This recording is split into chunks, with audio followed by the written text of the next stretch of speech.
बजे का वक्त था। मैं अपने एक दोस्त के घर से निकलकर अपने घर की तरफ जा रहा था। रास्ता सुनसान था, लिहाजा बाइक मैंने फुल स्पीड में रखी हुई थी।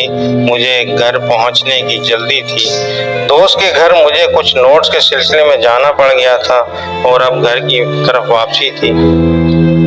सड़क पर इतना सन्नाटा था कि हर चीज साए साए करती महसूस हो रही थी। अजीब एक खौफ सा हर तरफ तारी था। दिल की धड़कन भी इस सन्नाटे में साफ सुनाई दे रही थी। सड़क के किनारे लगे दरख्त भी यूं खामोश खड़े थे, जैसे अगर उन्होंने हरकत की तो कोई उन्हें जड़ से उखाड़ फेंकेगा।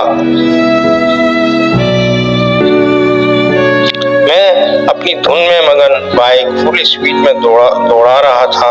खौफ नाम की शय से मैं वाकिफ नहीं था, लिहाजा इत्मीनान से सफर कर रहा था। लेकिन अचानक ही मुझे बाइक की स्पीड कम करनी पड़ गई, क्योंकि आगे सड़क के बीचों बीच कोई खड़ा था। उसका लंबा सा स्याह चोगा हवा की वजह से लहरा रहा था। अभी कुछ देर पहले तो सड़क पर कोई नहीं था, फिर अचानक ही ये शख्स कहाँ से आन वारिद हुआ था, ये बात मुझे परेशान कर रही थी। मैं आहिस्ता स्पीड में उस शख्स के करीब होता जा रहा था और फिर जब मैं उससे चंद गज के फासले पर रह गया तो मुझे हैरत का शदीद झटका लगा और मैं महवे हैरत से उसे देखने लगा। वो कोई शख्स नहीं बल्कि एक लड़की थी, और लड़की भी वो जिसे देखकर आदमी के होश और हवास गुम हो जाए। इस कदर हुस्न मैंने जिंदगी में पहले कभी नहीं देखा था। उस लड़की पर किसी अप्सरा का गुमान हो रहा था। उसके स्याह लंबे बाल हवा में लहरा रहे थे। मैं हुस्नपरस्त नहीं था, लेकिन उस लड़की के हुस्न को देखकर दंग रह गया था। अजीब दुसरार सा माहौल बना हुआ था। उस लड़की की निगाहें मुझ पर जमी हुई थी। वो मुझे अजीब हसरत अंगेज निगाहों से घूर रही थी। उसका इस तरह से मुझे घूरना मेरे दिल की धड़कन बढ़ा रहा था। कौन हो तुम और इस तरह रास्ते में क्यों खड़ी हो? मैंने उसे देखते हुए हैरत भरे लहजे में उससे पूछा। वो अभी मेरी तरफ ही देख रही थी। बाइक में रोक चुका था। वो मेरे पूछने पर कुछ न बोली, बस मुझे देखती रही। कौन हो तुम? मैंने फिर पूछा। तुम्हारी दासी हूँ। उसके लब हिले किसी अप्सरा की तरह, और साथ ही फदा में एक सरूर अंगेज महक सी फैल गई, ऐसी महक जो रूह तक को महका दे। मेरी दासी? मैंने हैरत से दोहराया। क्या मतलब है तुम्हारा? मैं जन्म जन्म से तुम्हारी दासी हूँ, तुम्हें एक देवता की तरह पूछती हूँ और पूछती रहूंगी। वो बोल रही थी और मैं हैरत से उसके दिल के शराबे में गुम उसे देखे जा रहा था। तुम क्या कहना चाहती हो? मैं तुम्हारी बात समझ नहीं पा रहा, मैं हैरत से बोला। और वो अभी कुछ बोलने ही वाली थी कि फजा में अचानक सफेद धुआं सा लहराने लगा, और फिर इस धुएं ने एक अजीब लंबे तरंगे से आदमी की शक्ल इख्तियार कर ली। उसके बाल भी लंबे थे। उसने अपने लंबे बालों को चुटिया की शक्ल में बांधा हुआ था। वो शख्स काफी कतावर था। उसके मसल किसी पहलवान की तरह थे। उस शख्स को की जिसामत बता रही थी कि वो 10-15 अफराद को चुटकियों में मसल सकता है। दुरेशेवार वो लंबा चौड़ा आदमी लड़की को देखकर तकरीबन धाड़ा था। लड़की ने मुड़कर उस कदावर शख्स को देखा और उसे देखते हुए बोली, सौगान, तुम यहाँ क्यों आए हो? वो शख्स जिसे लड़की ने ज़ुगान के नाम से पुकारा था मेरी तरफ देखते हुए बोला, मुझे शाह जिन्नात ने तुम्हारी निगरानी पर मुकर्रर किया है। तुम यहाँ आदमजात की बस्ती में क्या कर रही हो, और ये आदमजात कौन है? ज़ुगान मेरी तरफ बड़ी कीना तूज निगाहों से देख रहा था और मैं हैरत से उन दोनों को देख रहा था। तुम्हें मेरा पीछा नहीं करना चाहिए था। लड़की जिसका नाम ज़ुगान ने दुरेशवार लिया था बोली, मुझे शाह जिन्नात ने भेजा है और तुम्हें मेरे साथ चलना पड़ेगा।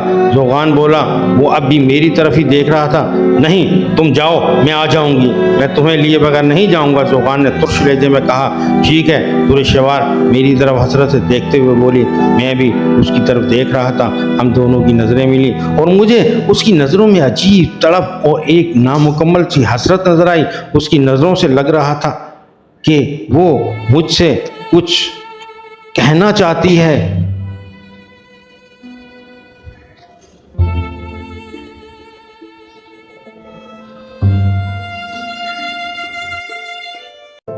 और फिर अचानक ही वो दोनों हवा में यूं तहलील हो गए जैसे वहाँ थे ही नहीं। मैं काफ़ी देर तक अपनी बाइक पर बैठा हैरत से उस जगह को देखता रहा जहाँ कुछ देर पहले जोगान और दूरे शहवार मौजूद थे। थोड़ी देर बाद मैंने अपनी हालत पर काबू पा लिया और फिर मैं बाइक को स्टार्ट करके घर की तरफ चल दिया। मेरा नाम सैयद इब्तिसाम अली शाह है। प्यार से घर वाले और दोस्त वगैरह मुझे सामी के नाम से पुकारते हैं। मेडिकल का फाइनल ईयर का स्टूडेंट हूँ। शक्ल सूरत खुदा ने अच्छी दी है, जिस्मानी तौर पर भी मजबूत हूँ। अल्लाह के फजलो करम से सब अच्छा चल रहा था, लेकिन अभी कुछ घंटों पहले ही होने वाले वाक़े ने मुझे हैरत में मुब्तला किया हुआ था। मैं घर आ चुका था और अपने बिस्तर पर लेटा गुजरे हुए वाक़यात के बारे में सोच रहा था। सुनसान सड़क पर धुरे शहवार का नजर आना और फिर जोगान का वारिद होना सब कुछ अजीब पुरस्कार सा लग रहा था। फिर उनकी गुफ्तगू से महसूस हो रहा था कि उन दोनों का ताल्लुक इंसानों की बस्ती से नहीं है। तो फिर वो दोनों कौन थे? क्या उनका ताल्लुक जिन्नात से था? मैं एक अजीब कश्मकश में मुब्तला था, सोचे जा रहा था। मुझे याद है मेरी दादी मुझे अक्सर अपने वालिद साहब का किस्सा सुनाया करती थी। उनके वालिद जब हिंदुस्तान और पाकिस्तान एक हुआ करते थे, एक मस्जिद में पीश इमाम थे। वो आलिम थे और आमिल भी थे। जिन्नात को काबू करने का इल्म उन्हें आता है। दादी बताती हैं कि जिन्नात उनके ताबे भी थे। वो जिन्नात को इंसानी जिस्म में निकालने का अमल भी करते थे। एक दफ़ा दादी बताती हैं कि एक हिंदू ठाकुर की बेटी के अंदर जिन्न आ गया। पैसे वाला बंदा था, हर तरह से इलाज करवाया, जादू टोना सब करके देख लिया, पंडितों को भी बुलवा लिया, लेकिन कोई कुछ ना कर सका।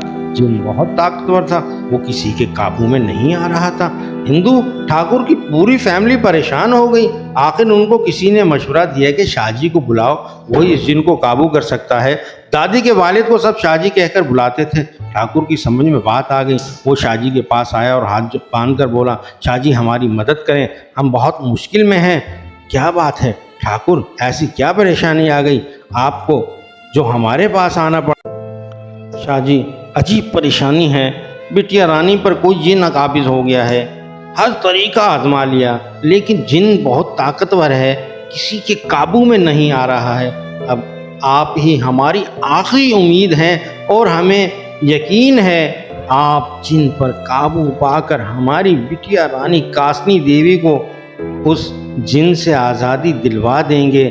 शाहजी ने ठाकुर की बात सुनी और फिर कुछ सोचकर बोले, ठीक है ठाकुर साहब, मैं आपकी मदद करूंगा और कासनी देवी को इस जिन से निजात दिलवाऊंगा, आप तैयारी करें। ये कहने के बाद शाहजी ने ठाकुर साहब को कुछ सामान लिख कर दिया और कहा कि ये सामान मंगवा लें, शाम को असर के बाद में आ जाऊंगा।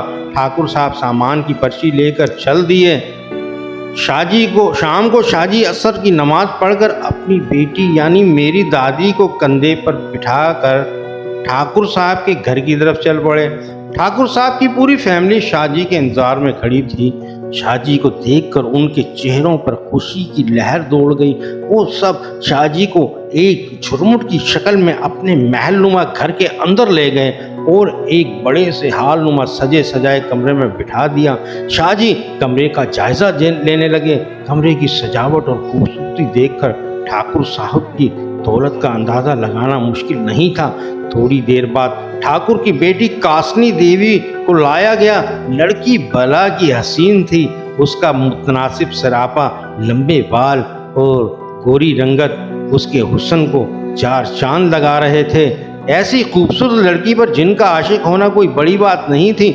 लड़की की उम्र 15-16 साल से ज़्यादा नहीं थी। कासनी देवी को शाहजी के सामने बिठा दिया गया।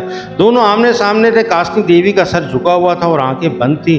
शाहजी कासनी देवी को देखते हुए मुंह में कुछ पढ़ रहे थे। अभी इस अमल को कुछ ही देर गुजरी थी कि अचानक कासनी देवी ने अपना झुका हुआ सर उठाया और आहिस्ता आहिस्ता लहराना शुरू कर दिया। वो झूम रही थी, उसकी आंखें अभी तक बंद थी। शाहजी अमल करते हुए कासनी देवी को ही देख रहे थे और फिर अचानक ही कासनी देवी ने अपनी बंद आंखें खोली। ये आंखें कासनी देवी की तो नहीं थी। कोई दूसरा होता तो अब तक वो इन आंखों में झांकते ही मर गया होता या बेहोश हो चुका होता।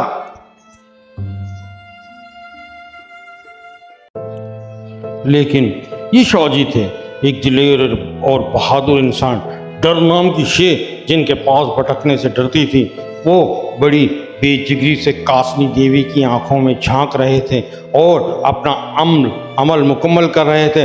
दोनों की नज़रें टकरा रही थी। शाहजी महवियत के आलम में अपना अमल करने में मसरूफ़ थे। कासनी देवी अपनी सुर्ख आंखों से शाहजी को गुस्से की हालत में घूर रही थी और साथ ही बड़ी तेज़ी से झूम रही थी।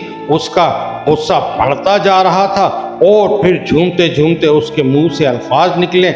आवाज़ मर्दाना थी। शाहजी, यूं लग रहा था जैसे कोई सांप फंकार रहा हो। शाहजी के कान में उसके अल्फाज पड़े, लेकिन वो अपने अमल में मसरूफ थे। उन्होंने अपना अमल नहीं छोड़ा था। शाहजी, कासनी देवी के अंदर मौजूद जिन फिर फनकारा, छोड़ दे अपना अमल वरना पछताएगा। जिन बोल रहा था, लेकिन शाहजी अपने अमल में मसरूफ थे। वो पढ़ पढ़ कर कासनी देवी पर फूंक रहे थे और साथ ही अपने पास रखा दम किया हुआ पानी कासनी देवी पर छिड़क रहे थे। शाहजी, मैं तेरे पूरे खानदान को तबाह व बर्बाद कर दूंगा। कासनी देवी के अंदर मौजूद जिन बोला, मैं तुझे समझा रहा हूँ, यूं मेरे और लड़की के दरमियान मत पड़, दूर हो जा, हमें हमारे हाल पर छोड़ दे। शाहजी पर जिनके अल्फाज कुछ असर नहीं कर रहे थे, वो अपने अमल में मसरूफ थे। अब कासनी देवी के अंदर मौजूद जिन भी बेचैन होने लगा था। उसने झूमना बंद कर दिया था। शाहजी, जिनकी आवाज़ मुरझा गई थी, अब उसकी आवाज़ में वो दमखम नहीं रहा था। शाहजी, अपने अमल को रोक दे, मैं तुझे माला माल कर दूंगा। जिन बोल रहा था, लेकिन शाहजी उसकी आवाज़ पर तवज्जो नहीं दे रहे थे। वो मुसलसल अपने अमल में मसरूफ़ थे। अब कासनी देवी के अंदर मौजूद जिन ने तड़पना शुरू कर दिया था। वो शाहजी के सामने गिड़गिड़ा रहा था, शाहजी, खुदा के वास्ते अपने अमल को रोक दे, मैं लड़की को छोड़ दूंगा। जिनकी बात सुनकर शाहजी भी रुक गए, क्योंकि वो नहीं चाहते थे कि उनका अमल पूरा हो और जिनकी मौत वाक़े हो जाए। शाहजी अमल में एक ऐसा वजीफ़ा पढ़ रहे थे जिसके पूरा होने पर जिनकी मौत वाक़े हो जानी थी। जिन ताकतवर था, इसलिए शाहजी भी अमल में एक ताकतवर वजीफ़ा पढ़ रहे थे। शाहजी बिला वजह किसी की जान नहीं ले सकते थे। ठीक है शाहजी बोले, ठीक है। शाहजी बोले, लड़की को छोड़कर चला जा, मैं तुझे माफ़ करता हूँ और अपना अमल बंद करता हूँ। शाहजी, मैं लड़की को आज़ाद कर रहा हूँ, लेकिन मेरी एक शर्त है। जिन ये कहकर खामोश हुआ तो शाहजी बोले, हम तेरी कोई शर्त नहीं मानेंगे, तू अपने कहे पर अमल कर और लड़की को छोड़ दे। शाहजी, अगर मेरी शर्त नहीं मानी तो मैं मर जाऊंगा, लेकिन लड़की को आज़ाद नहीं करूंगा। मरने के बाद भी मैं लड़की को तंग करूंगा। जिनकी बात सुनकर शाहजी परेशान हो गए और कुछ सोचकर बोले, ठीक है, बता तेरी शर्त क्या है। जिन बोला, मेरी शर्त सिर्फ इतनी से कि ठाकुर से कहो वो गाय के गोश्त की बिरयानी बनाए। वो बिरयानी आप और ये लड़की एक साथ बैठकर खाएं, इसके बाद मैं चला जाऊंगा हमेशा के लिए लड़की को छोड़कर। शर्त छोटी सी थी, लेकिन हिंदू गोश्त नहीं खाते हैं, लेकिन यहाँ मजबूरी थी। बिरयानी तैयार की गई और बड़े से थाल में उनके सामने रख दी गई। कासनी देवी के अंदर जिन मौजूद था, वो गरम गरम बिरयानी यूँ खाने लगी जैसे वो गरम ही ना हो। यानी बिरयानी कासनी देवी के अंदर मौजूद जिन खा रहा था, शाहजी भी आराम आराम से बिरयानी खा रहे थे। कुछ देर बाद बिरयानी ख़त्म हो गई और जिन अपने वादे के मुताबिक कासनी देवी को छोड़कर चला गया। कासनी देवी के घर वाले खुश हो गए। उन्होंने शाहजी की खूब आओ भगत की। ठाकुर ने शाहजी को सोने चांदी के अलावा माल व असबाब देने की कोशिश की, लेकिन शाहजी ने लेने से इनकार कर दिया। वो ठाकुर के घर से निकलकर अपनी बेटी यानी मेरी दादी को अपने कंधे पर बिठाकर अपने घर की तरफ चल दिए। दादी बताती हैं कि अभी वो ठाकुर के घर से आगे कुछ कदम ही चले थे कि उन्हें एक ज़बरदस्त उल्टी हुई। वो दादी को लेकर बड़ी मुश्किल से घर पहुँचे। जाने उस जिन ने क्या अमल किया था कि शाहजी दिन ब दिन कमज़ोर होते चले गए। वो जिन के अमल का तोड़ भी ना कर सके और फिर एक दिन उनकी मौत वाक़े हो गई। 3 दिन गुजर चुके थे, लेकिन मेरे साथ कोई वाक़या पेश नहीं आया था। लेकिन मुझे चलते फिरते अक्सर ये महसूस होता था कि मेरे आगे पीछे या मेरे साथ कोई चल रहा है। ये एक अजीब एहसास था। कॉलेज से क्लास ख़त्म करके मैं घर आ चुका था। अम्मी ने खाना लगा दिया था। खाना खाकर मैं अपने कमरे की तरफ चल दिया। मुझे स्टडी करनी थी, कुछ नोट्स बनाने थे, लिहाजा मैं अपने कमरे में आ गया और किताबें खोलकर बैठ गया। अभी मैंने किताब का पहला सफ़ा ही पढ़ा था कि कमरे में एक ज़ोरदार छपाका हुआ और पूरे कमरे में रोशनी भर गई।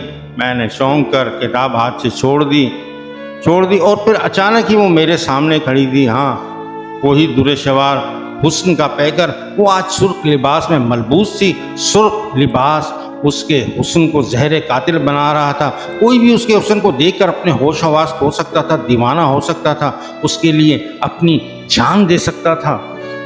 मैं हैरत और महवियत के आलम में उसे देखे जा रहा था। क्या हुआ? इतनी हैरत से क्या देख रहे हो? मेरी महवियत को दुरेशवार ने तोड़ा। कौन हो तुम? मैं अपनी हैरत पर काबू पाते हुए बोला। कहा तो था तुम्हारी दासी हूँ। दुरेशवार मुस्कुराते हुए बोली, मेरी दासी? मैंने हैरत से दुरेशवार को देखते हुए कहा, तुम कहना क्या चाहती हो? इतनी सी बात तुम्हें समझ नहीं आती? दुरेशवार बोल रही थी। मैं पिछले 2 साल से तुम्हें देख रही हूँ और साया बनकर तुम्हारे साथ घूम रही हूँ और तुम्हें एहसास ही नहीं हो रहा है कि कोई तुम्हारे लिए पागल हो रहा है, तुम्हारे इश्क में दुनिया छोड़ बैठा है।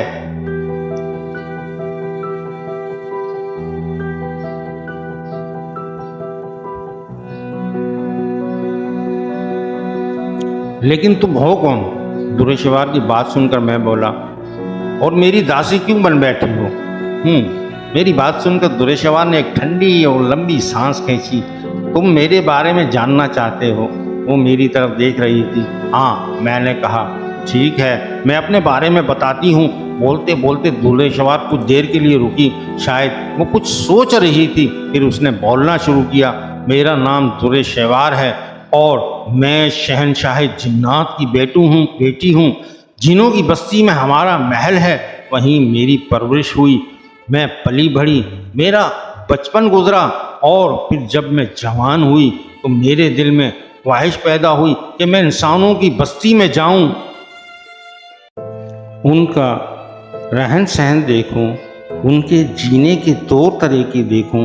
वो क्या खाते हैं, क्या पीते हैं, उनके रिश्ते कैसे हैं, उनकी मोहब्बत कैसी है, नफ़रत कैसी है।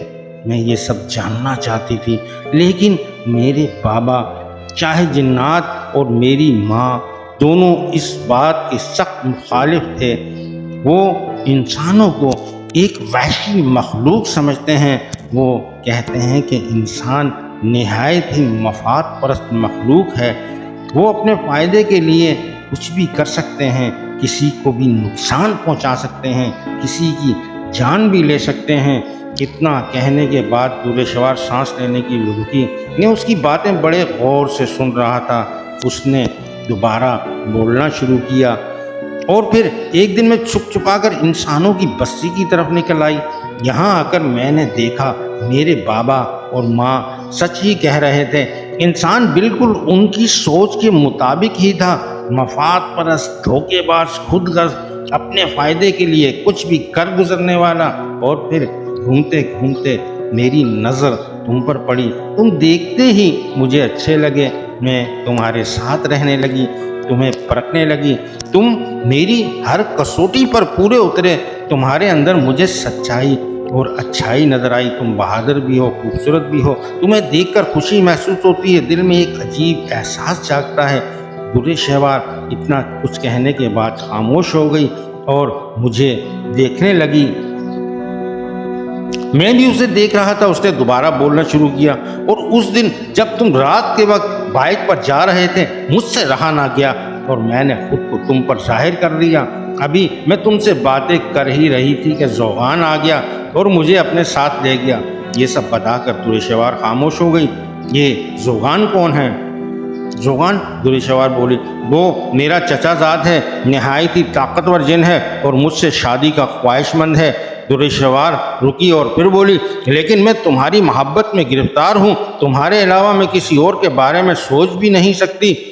वो मेरी तरफ देख रही थी। उसकी नज़रों में मौजूद मोहब्बत को मैं महसूस कर रहा था। मेरी समझ में नहीं आ रहा था कि मैं उससे क्या कहूँ। उसने मुझे परेशान कर दिया था। माना वो भला की हसीन थी, उस पर जान लुटाई जा सकती थी, उसके लिए दुनिया छोड़ी जा सकती थी, लेकिन थी तो वो जिनज़ादी। एक इंसान और जिनज़ादी का रिश्ता समझ से बालातर था। देखो दुरेशवार, मैं दुरेशवार को समझाते हुए बोला, मैं एक इंसान हूँ और तुम एक जिनज़ादी। तुम्हारा और मेरा ताल्लुक़ कैसे बन सकता है? तुम्हें ये बात समझनी चाहिए। तुम्हारे रास्ते अलग हैं, मेरे रास्ते अलग हैं, हम एक नहीं हो सकते। मैं उसे समझा रहा था, लेकिन वो मेरी बात समझना ही नहीं चाहती थी। उसने रोना शुरू कर दिया और मैं उसके रोने पर बेचैन हो उठा। मेरी समझ में नहीं आ रहा था कि मैं उसे कैसे समझाऊं। तुम जो भी सोचो, मैं कुछ नहीं जानती, दुरेशवार रोते हुए बोली। मैं तुम्हारे बगैर नहीं रह सकती। वो भीगी आंखों से मुझे देख रही थी और मैं परेशान सूरत लिए उसे देख रहा था। दोनों खामोश से, और फिर अचानक ही दोबारा रोशनी का झमाका हुआ और ज़ोगान जिन रोशनी के झमाके से नुमादार हुआ। ज़ोगान जिन को देखते ही मैं और दुरेशवार दोनों परेशान हो गए। दुरेशवार ने रोना बंद कर दिया। हम दोनों हैरत से ज़ोगान जिन को देख रहे थे और ज़ोगान जिन हम दोनों को घूर रहा था। तुम यहाँ क्यों आए हो? इस बार दुरेशवार को गुस्सा आ गया था और वो निहायत गुस्से में बोली थी,